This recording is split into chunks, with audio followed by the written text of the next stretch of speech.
my foot got trapped in it, and then I did like a backflip off of it and broke my foot. I think we were feeding our birds one time, and they never knew, but the cave was haunted. But I found it and tried to give it to her, but she said no. Welcome to the Appleseed Studio. I'm Sam Payne, your host. And on the Appleseed, we fill an hour with stories for you and your family, with the idea that these stories might inspire you to tell your own to each other around the kitchen table or the living room. At the Appleseed, we believe that great stories can change your family's world. And in just about every episode of the Appleseed, we bring you all kinds of stuff. Original radio dramas, old-time radio classics, pieces from all over the country about how storytelling is at work in the world. But maybe the beating heart of every episode of the show is a performance by a terrific storyteller, recorded live here in the Appleseed studio. Now, behind the scenes, each of those story recording sessions is usually part of a larger concert in which a favorite storyteller joins us and our terrific studio audience for the kind of magic that happens when people gather around an entire evening of great storytelling. There's plenty of goofing around, plenty of heartfelt sharing, and always something that every member of the audience can take home, think over, and talk about with the people they love. And so on today's episode of The Appleseed, instead of bringing you a single story from one of those live storyteller tapings like we usually do, in addition to all the other things we bring you, we thought we'd bring you a whole concert. The teller is Andy Offutt Irwin from Covington, Georgia.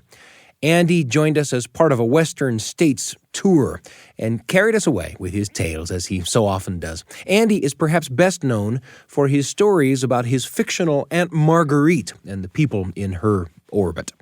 Andy will tell you an Aunt Marguerite story in this hour, and he'll also share a story that will bring back Cub Scout memories, if you've got them. I know I do.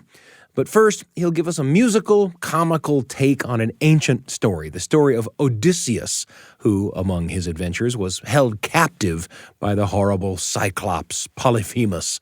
It's plenty of fun, and if it makes you a little bit curious about rediscovering that ancient tale, we wouldn't mind a bit. Here's an evening with Andy Offutt Irwin on the Appleseed.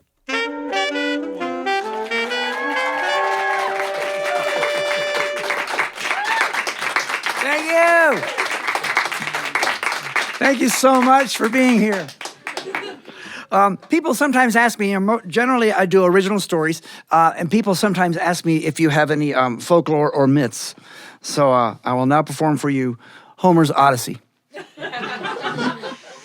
We'll be here till Saturday.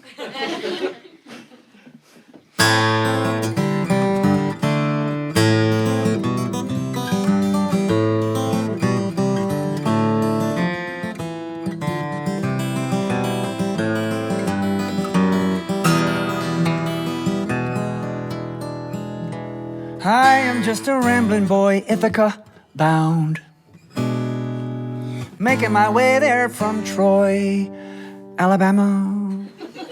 Here's an adventure that I found. Is the Cyclops winking or blinking? That eyeball in his head. I listen for sounds of serenity with every word that he has said. I notice his squint, his mouth's murky slant. Can I see a friendly glint? No, I can't. And his complimentary mints are covered with ants. And his Cyclops winking or blinking. Oh, is a Cyclops winking or blinking? How can I read his mood? I wonder what he is thinking. I'm thinking he thinks of me as food. Compared to this giant, I'm a little shrimp. He's putting mascara on his one-eyed two primp. How can you tell if a snake has a limp? And is Cyclops winking or blinking? Oh, is a Cyclops winking or blinking? I just want to leave this cave. And from the way this cavern is stinking, I can tell Polyphemus don't never bathe. I'm wondering how this drama ends. This giant ain't getting no help from his friends, but he only pays half for his contact lens. And his Cyclops winking or blinking.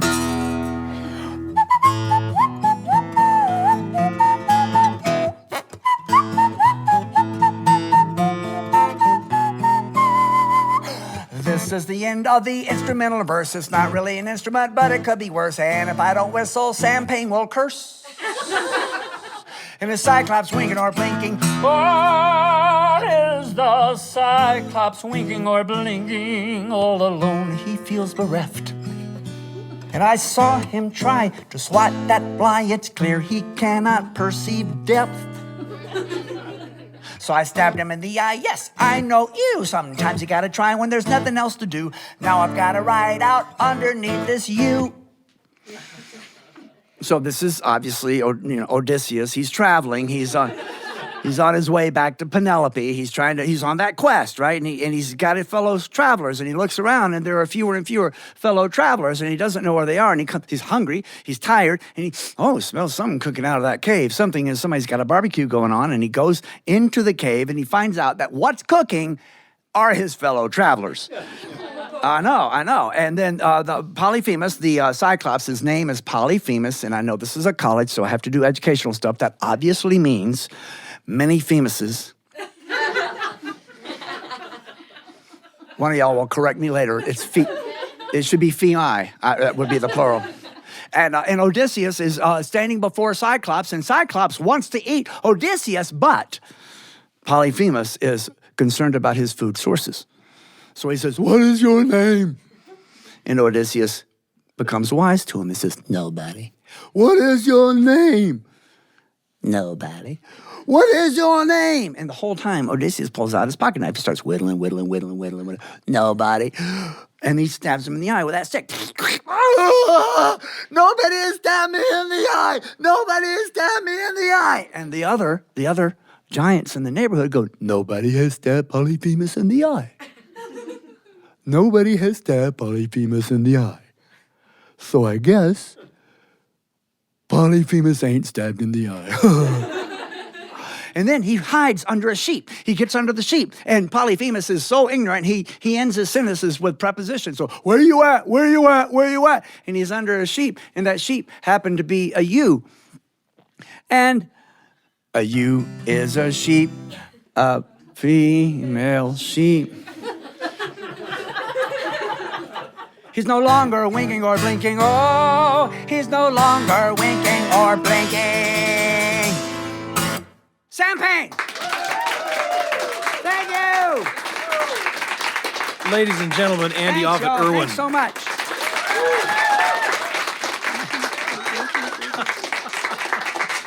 Andy, stick around.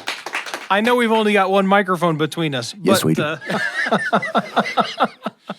We had a great conversation, again, before these microphones all went hot, about being on the road. It's been a minute. Yes, it has. And tell us what you love about being on the road so much. I love meeting new people, discovering people, meeting a waitress or a waiter or a server and finding out their name, finding out what their life is, because, these little vessels of humanity are just as vital as I am. So that's always part of it. And I can drive in the car and rehearse and talk to myself. And 20 years ago, when I was talking to myself at an intersection, people stared at me. But everybody does that now. I do love the road. I love arriving. I love the journey. I was telling Sam, I crossed the San Juan Mountains. I'd never been on the western slope of Colorado before. I'd been on the eastern. And just an astoundingly beautiful road. And I stopped and savored the air and savored the time. And I get to do that. There are those moments of solitude that I love.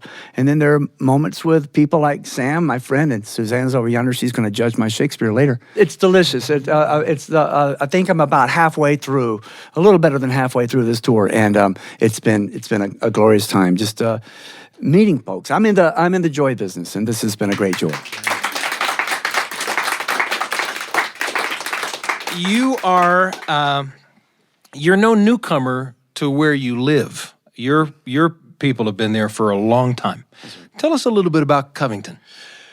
Well, if you've ever seen The Vampire Diaries or In the Heat of the Night TV show, that's my town.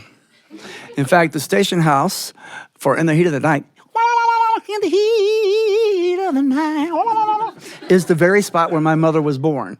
But it is the quintessential small town. It's Georgia small town. It is a friendly place. I wouldn't stick around if it wasn't a wonderful place to live. I live across the cemetery from downtown. But no, I ride my bike to town to go to the bank. I still like to go into the bank. You can use your phone, but I like to meet people at the bank, and I know their names. And it is, and I often say this, and people don't believe me. I think the northern half of Georgia may be the most racially tolerant place in the United States right now, at this moment. And that's interesting to me. It is a very, very sweet community. And I love going home there. I love being on the road. I love returning home and feeling the familiar. And yes, my accent does start switching back. And people who come to visit me in town, I'll go into the hardware store. There's a thing called sympathetic speech. Have you ever heard of this? Okay, all right. So you go in. My friend from Miami, whose parents were from New York, went with me to the hardware store, and I was looking for some Molly bowls. And I saw Mr. Jenkins. I said, Mr. Jenkins, I need some Molly bowls. He said, well, they're over in the fasteners over there. All right, thank you, man. How you doing? How's Mrs. Jenkins? She's fine. It's good to see you. And when we got out, she said, why are you talking that way? And I wasn't aware of it at all. And I realized that was just where I slipped in. So it's very natural. It's a good community, and I do love it very much. As we all love where we're from, if we love where we're from.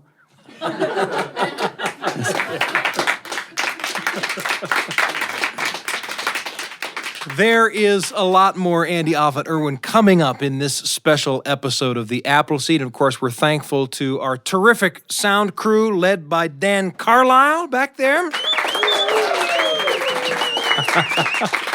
And also our wonderful camera crew. So much of what you're hearing recorded here you can find on video on the Appleseed Facebook page and in other places. We love to post some of these performances on social media and other places, and you can enjoy them by just looking for them. Type the Appleseed into your browser and you'll find us. There's lots more coming up. I'm Sam Payne. See you in a minute.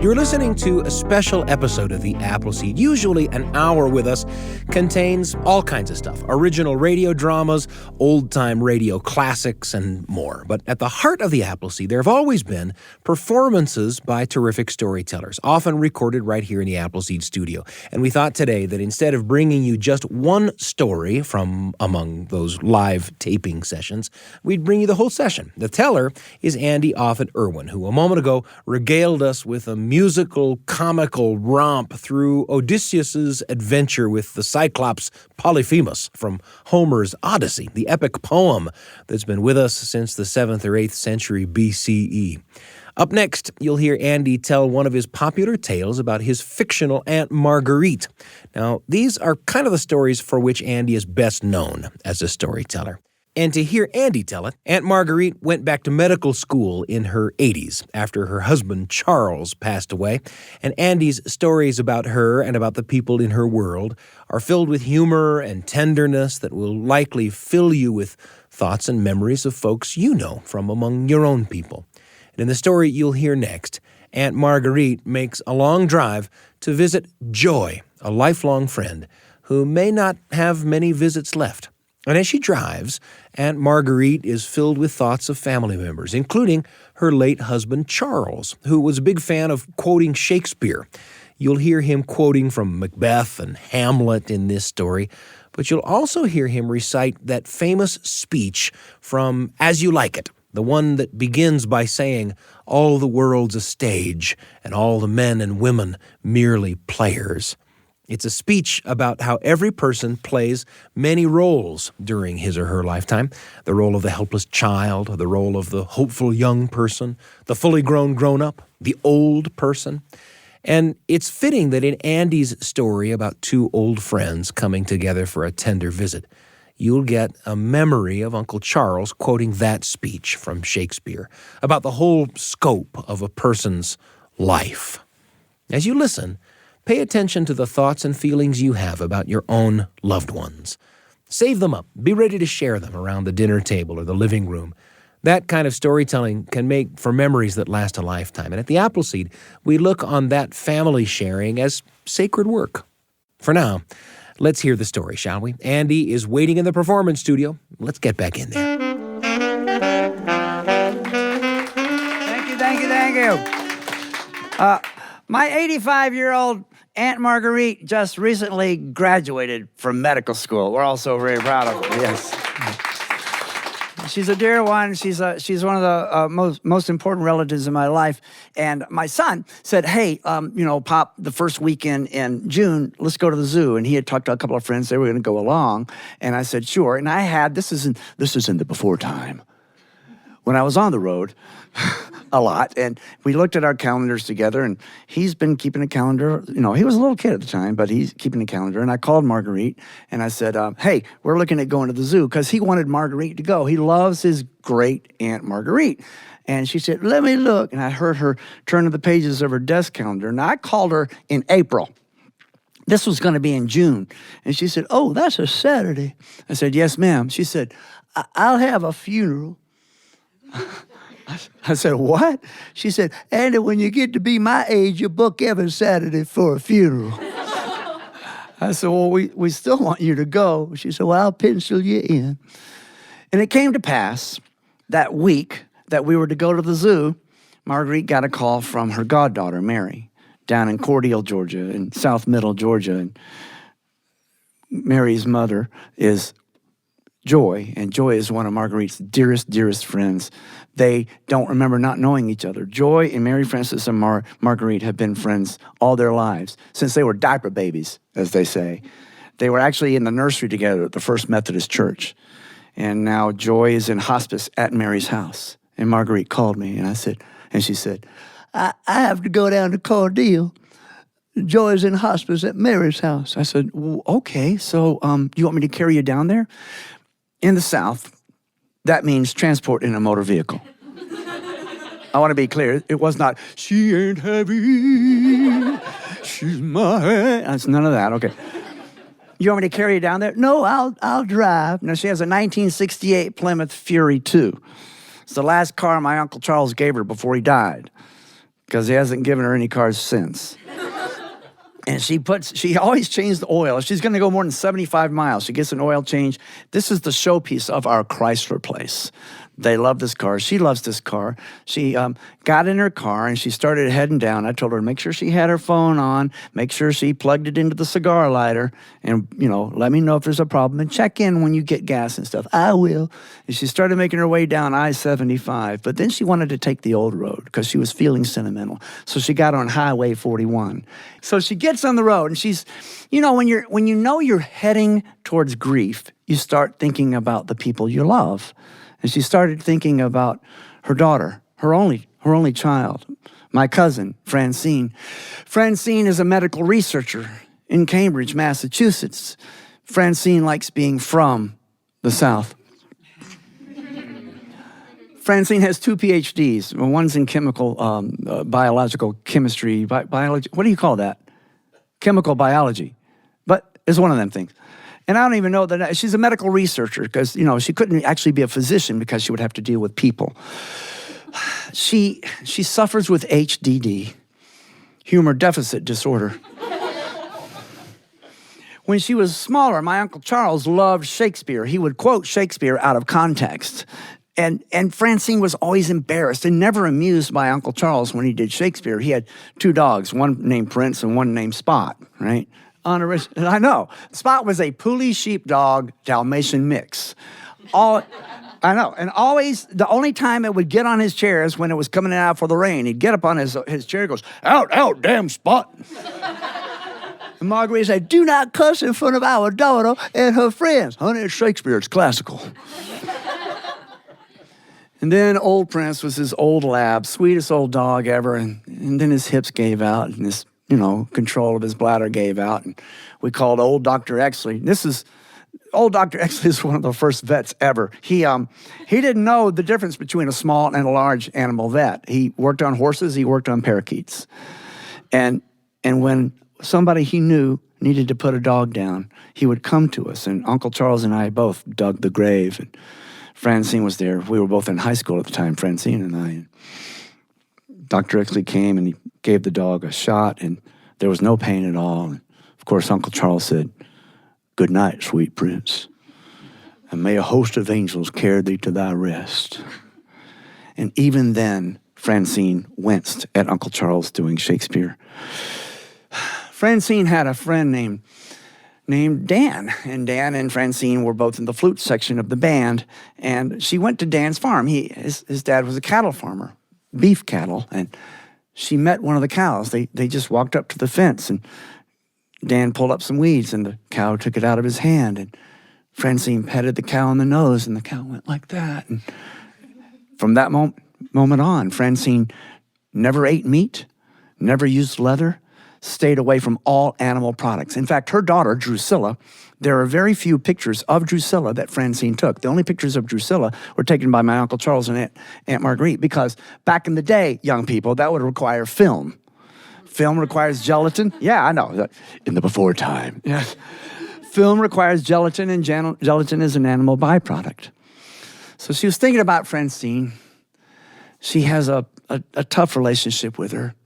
And she drove, and she finally began thinking of her husband, Charles. She's been a widow a long time.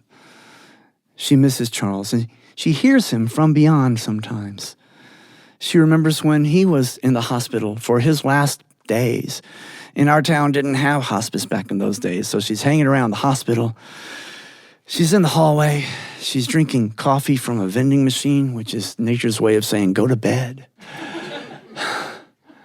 And Francine came in from Boston and gave her mama a hug. And outside the room, Marguerite was outside of the room because there was a doctor in there, a nurse in there, and somebody else changing the needle on her central port. And when that technician put that needle in, Uncle Charles said, "If you pierce us, do we not bleed?" And when the morphines went through his veins, he said, "All's well that ends well." And Francine said, "Why does he have to do that? Why does he have to do that now?" And Marguerite said, "Sugar, don't you know anything about your father? Don't you know this by now? Your dad is a show-off." Uncle Charles heard that, and he said, "Is that Francine? Francine, get in here." Francine walked in. He had lowered the bed. He had the remote control for the bed. Patted the bed so she could sit on it. He raised it.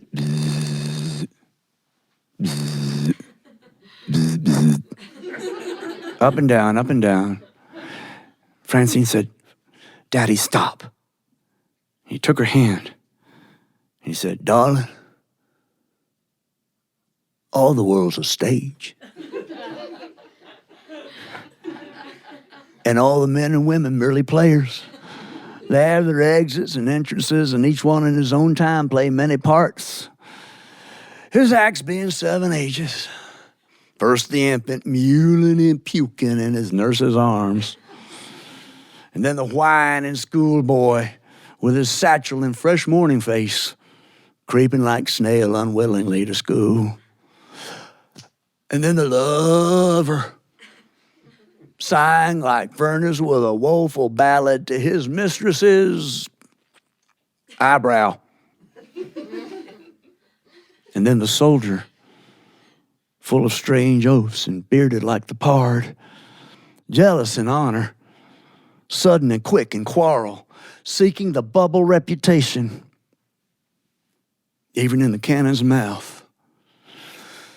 And then the justice with fair round belly from good capon line, eyes severe, beard of formal cut, full of wise saws and modern instances.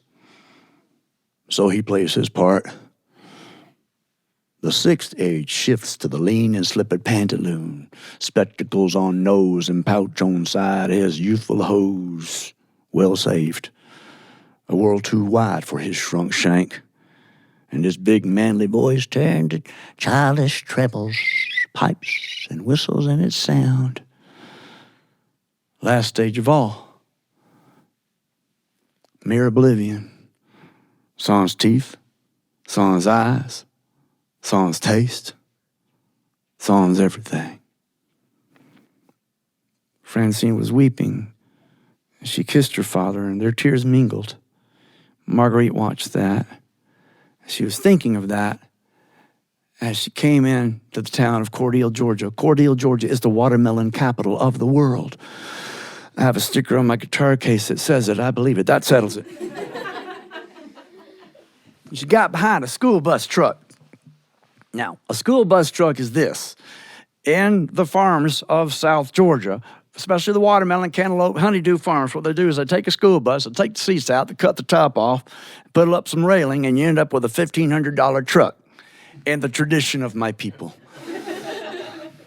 And she got behind one of those, and 2 watermelons fell off. They fill them all the way up. They're on their way to I-75 to distribute them throughout this great land of ours. And she saw 2 of those watermelons fall off the truck, and she was so excited, she pulled off into a parking place. This has been going on all day. There were watermelons all over this intersection. I took out my phone. iPhone. I took out my iPhone. You know you can take a picture with did you know it has a camera? You didn't know that? It does, sugar. It does. And I was so excited, I took a picture of the watermelon in the intersection there. And you can send it on the email. You can, you can. You probably text emails for old people. I know you. And I sent it to Francine. I said, Francine, you'll love Cordele, Georgia. All the roadkill's vegetarian.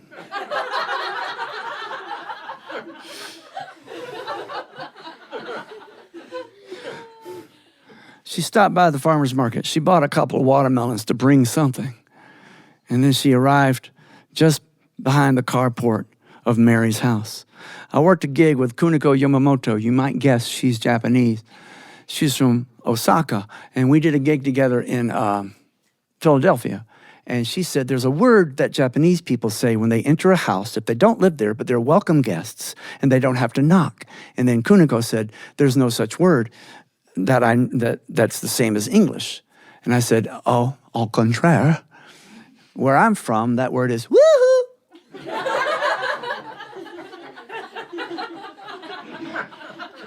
And that's the sound Marguerite made as she entered Mary's house. And Mary said, we're in the den, Aunt Marguerite. And Marguerite walked into the den, and there was the recliner that has the remote control that Joy had been using for a while. But then there was a hospital bed right next to it. Obviously a hospital bed set up by a Southern woman because it had a dust ruffle. And it had little white Christmas tree lights going up and down the IV pole. And they were watching the baseball game, the Braves versus the Rockies. Watching the game, and Marguerite went to the bathroom, came back and sat in the recliner and reclined it, played with it a little bit, and held hands with her old dear friend Joy. And they watched the game together. And baseball is a good game for conviviality. You can talk or you can not. You can talk about the game or not. And these 2 women did not need to chat. They knew each other so very well. And they watched the game. And late in the game, they were discussing how happy they were that Chipper Jones had retired outright and did not become a designated hitter for the American League, which is an abomination. And late in the game, Joy said, darling, it's the 8th inning, and we're down by 7 runs. Marguerite said, I see that. And Joy said, I'm running out of outs. Marguerite is honest with her friend. I know. I love you. I love you too. And when the game was over, Marguerite became aware that Mary was rubbing her shoulders. Marguerite picked up the remote control and said, Mary, catch me. Until she was standing up, but she didn't have her sea legs yet. And Mary held on to her. And Marguerite said, Mary, do me a favor. I know you have one of those Keurig. Would you make me some coffee while I go to the bathroom? And Mary said, what? It's bedtime. It's 10:30 at night. Well, no, I'm going to go home. And would you make me some coffee, please? I have a long drive.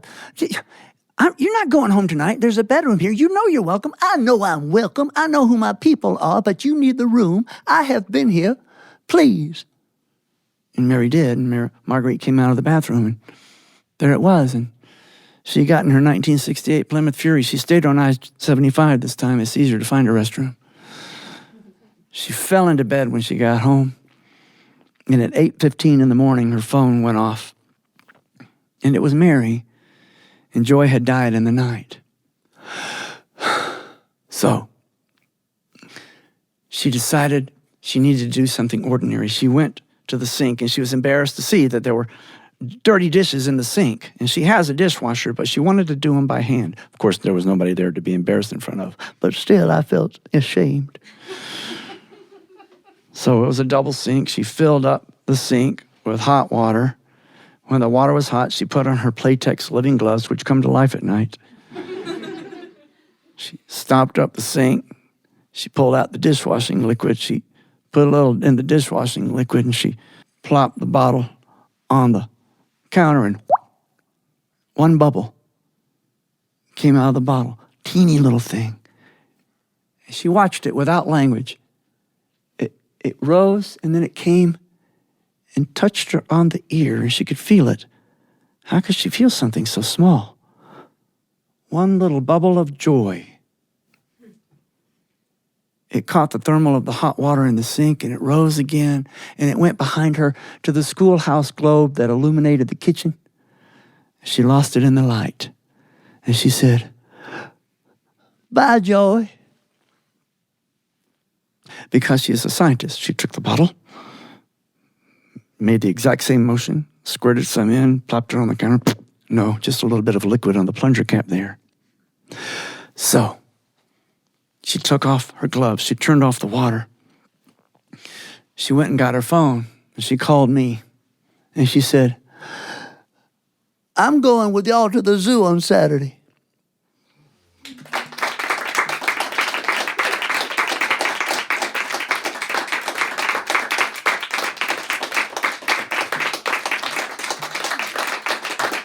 Ladies and gentlemen, Andy Offutt Irwin.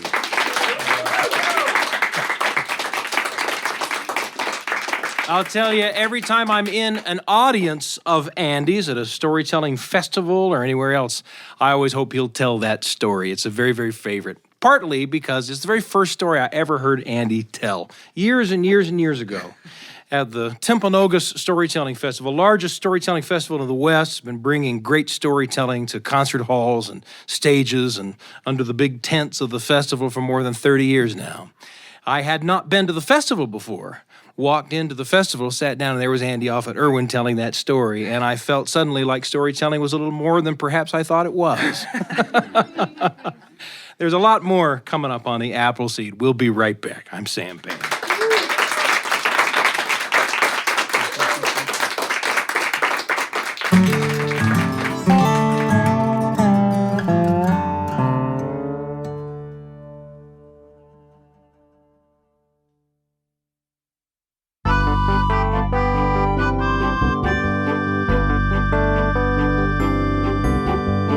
Thanks for joining us for a special episode of The Appleseed. Today, we thought we'd invite you into an entire hour with a single storyteller, longtime friend of the show, Andy Offutt Irwin, who visited the Appleseed studio as part of a Western States storytelling tour. And there's more from Andy coming up. You'll hear a story that will bring on Cub Scout memories if you've got them.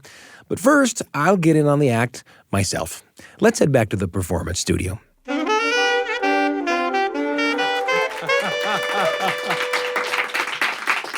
We've been joined here today by Andy Offutt Irwin. You've heard him and heard him and heard him on the show. We play his work often, and it's great to have him live in the studio with us. You know, when we talk to storytellers, one of the questions that we like to ask of them is, how do you know that a storytelling performance has gone well? And there's an answer that just about all of them give. They say, when we give a performance and we know it's gone well, if the people leave the performance turned toward one another, telling stories to each other of the things in their lives and the things in their families that have occurred to them as we've been telling stories on stage. Well, you never know what's going to spark a memory, and you never know what memory it's going to spark. And as we've listened to Andy Offutt Irwin tell stories of Aunt Marguerite and her pals, her family and friends, I have been thinking about some of the dear people in my life. I've been spending a lot of time lately with my mother and stepdad. My mother's getting on and is going away from us in a lot of ways. They've been together for 23 years, and I watch the tenderness between them. As my mother goes further and further away, that tenderness seems to grow and not to wane. My mom is almost completely blind, and every morning, my stepdad sits down with her to put in her contact lens, the one contact lens in the one eye through which she can see anything at all. And that is an act, a daily act of such tenderness and such love. And again, as I hear Andy talking about being on the road and about how long it's been since he's been on the road, how long we have been kept from the people that we love, from the company of the people that we love, it's got me thinking about all of the ways in which we find ourselves distant from each other and how much we love each other anyway. So I thought I'd do a little tune here. This is a song really more than anything about being far from the people that you love.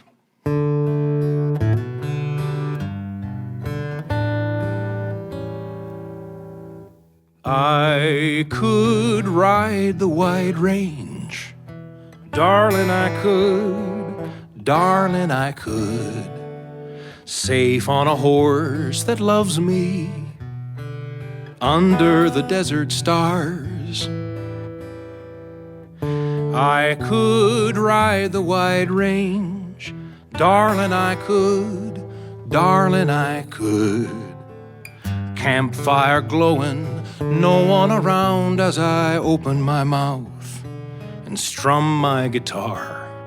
You may be so far from me, but if you feel a slight shift in the air, it's true, that's just me on the range, filling the sky up with songs about you.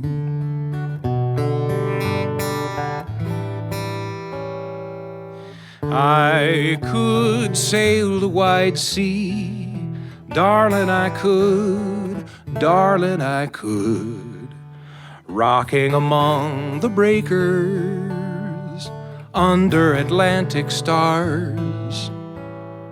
I could sail the wide sea, darling, I could, darling, I could, fishes dancing, no one around as I open my mouth and strum my guitar.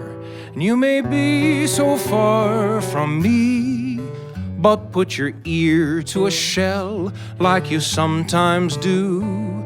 That's just me on the sea, filling the sky up with songs about you.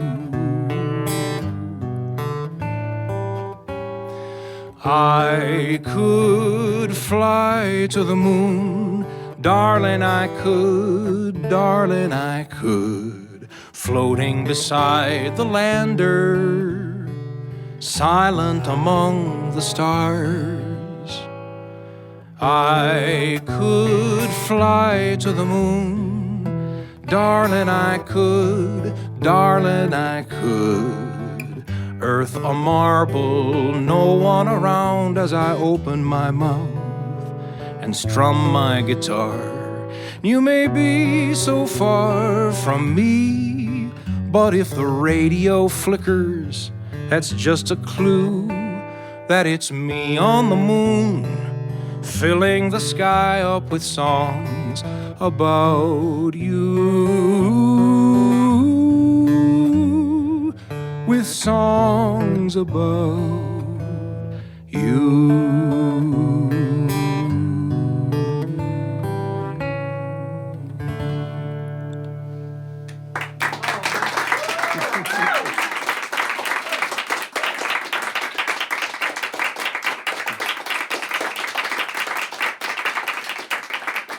Well, ladies and gentlemen, how about we bring him back for another story? We'll bring to the microphone Andy Offutt Irwin.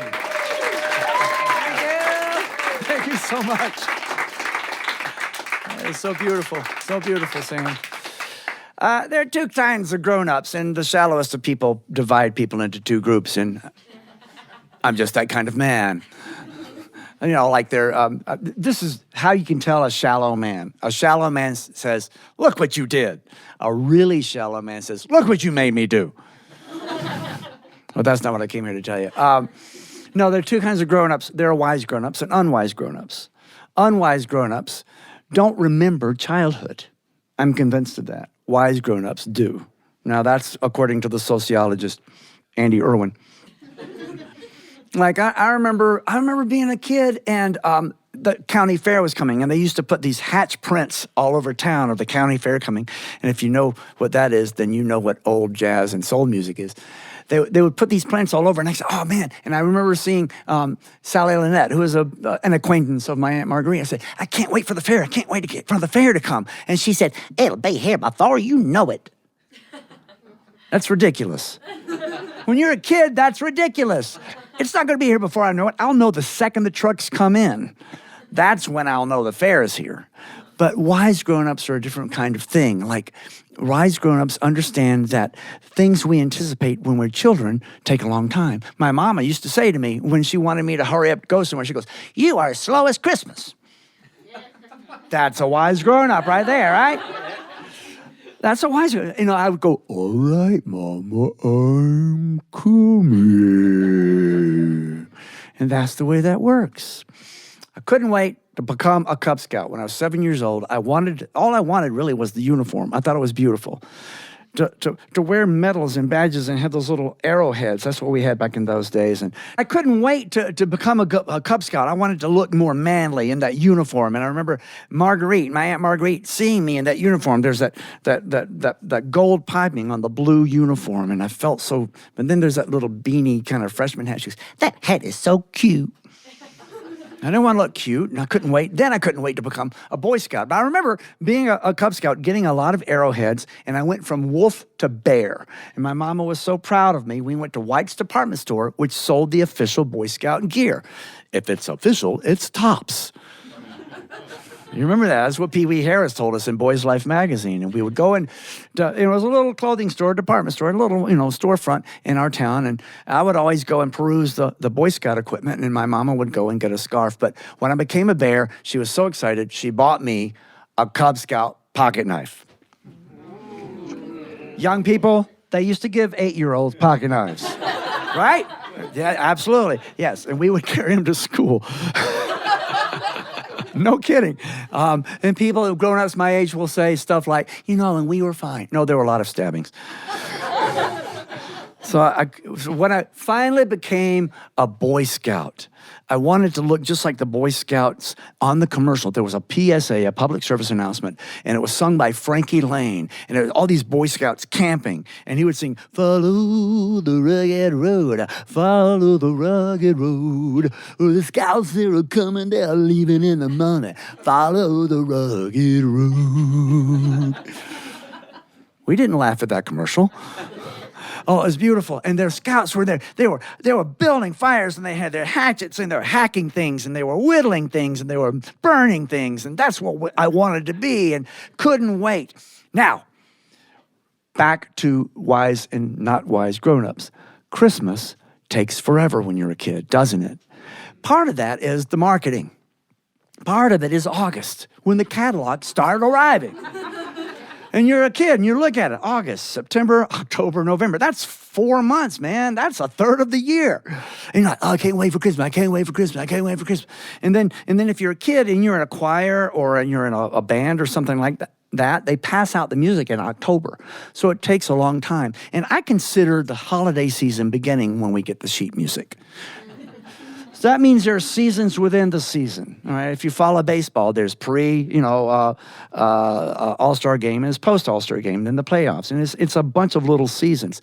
Christmas works the same way. And I remember, getting the music and singing. And then there's that other season right before school stops when everybody does Secret Santa in their various organizations. And Boy Scout Secret Santa was super fun. We had a $3 spending limit. That was pretty good money. And I remember going with my mama. She gave me $3. It was part of my allowance. All right, you've got to use your allowance to buy your Secret Santa something. And she was perusing scarves again because she was always giving thank you gifts as scarves because they fit everybody. And I found it, man. I found that official Boy Scout piece of equipment that said that I had the maturity and the skill to do life-saving surgery. The official Boy Scout snake bite kit. Do you remember that? I'm not making that up, am I? No, I'm not. It's about half the length of a hot dog. It looks like half a hot dog weenie. And it's embossed. The official Boy Scout logo was embossed on the side. You unscrew it. Inside is a scalpel. A little X-Acto knife is what that was. A little alcohol swab. And Scout's honor, this is real. And a little tourniquet string. And I ran to my mama. And it was $1.75. I'm going to make a little profit.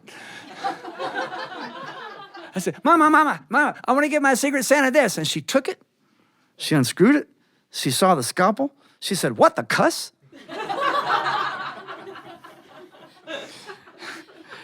And she walked out of the store without paying for it, without anything. And there was no on the door or anything. Sorry, Dan. And she walked out the store, and one of the ladies goes, Miss Tootsie. That was my mama's name. Don't laugh at my mama's name. And she marched. Remember marched? She marched to the Bank of Covington building, which was this Romanesque big building. Upstairs was a lawyer and one of the very first physicians in history, Roscoe Sams. He was an old doctor. He still used glass syringes. Okay, that's not funny. He had a jar of leeches. She walked past the nurse, who was the same lady as the receptionist, as the same lady as everything else. She got the little cap on, that little nursey cap. And then she walked in to Dr. Sam's office, and he had his feet up on his desk. He was reading the Covington News newspaper. There used to be a thing called newspapers. They were made of paper, and they would arrive in the morning, and your dog would go and fetch it for you if your dog was free range. We'll talk about that later. And she said, Dr. Roscoe. Now, he was a generation ahead of her, so she had to address him like that. Roscoe was his first name. Dr. Roscoe, look what they're selling, boys, at White's department store. Hi, Tootsie, how are you? Now, Dr. Samson's one of those guys that didn't need to clean the inside of his glasses because his eyebrows did it for him.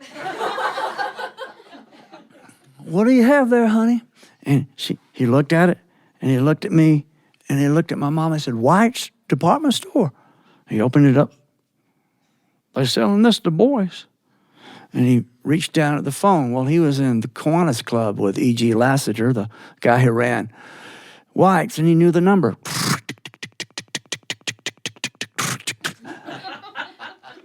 This was in the before time. I mean, he'd been renting this phone since 1932, y'all. It was a metal dial and all the, it was all shiny around where the holes are. You stick your finger in.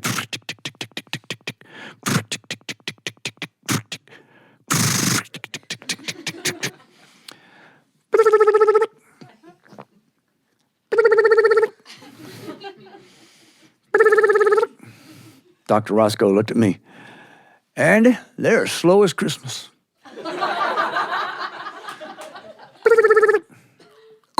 It's the department store.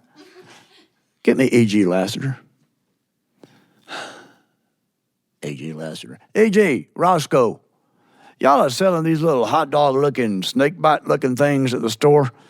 Discontinue these right now. These things are stupid and dangerous.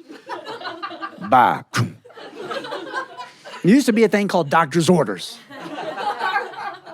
So, what White's did, they didn't stopped selling them, but they discontinued them, and they put them all on sale. They sold them for 40 cents apiece. Therefore, when Secret Santa time came, everybody in my troop got a snakebite kit, except for Pat Wiggins. He got the little cutlery kit you could put on your belt, because I was his Secret Santa.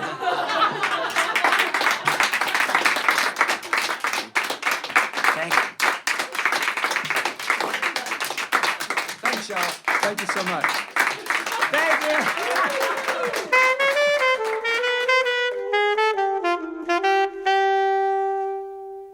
Thanks for joining us for a special episode of The Appleseed, in which we've done something a little different from what we usually do. We brought you an entire hour today with a single storyteller, Covington, Georgia's Andy Offutt Irwin, who joined us live in the Appleseed studio as part of a Western States tour. And, of course, it was fun for me to get in on the act, too. We'll hope you'll take with you memories of Andy's zany fun, his quick wit, and what critics call his silly putty voice. But we hope you'll take with you even more sweet observations about lifetime relationships between generations that will have you thinking about some of the people who are important to you. As those thoughts come, mark them, make a point of sharing them. We feel like that kind of sharing can make for memories that last a lifetime. It's kind of sacred work.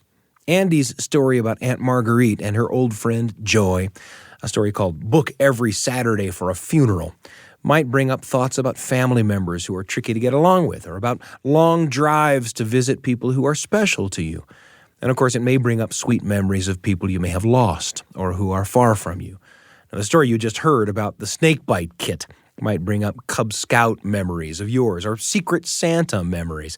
And of course, if Andy's rollicking opening number about the Cyclops makes you wonder if you should pull your dusty copy of Homer's Odyssey off the shelf for another look, well, we wouldn't mind that at all. And of course, you can share your story with us at theappleseed@byu.edu. That's our email address, theappleseed@byu.edu. We love to hear from you.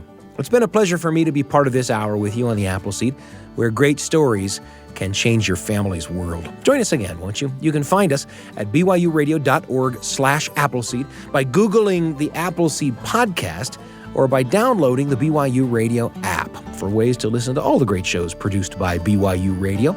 The Appleseed is pleased and proud to be part of that family of programs. And if you found us on the podcast, leave us a review and rate us. It helps people find the show. I'm Sam Payne, and I can't wait to be with you again on the Appleseed.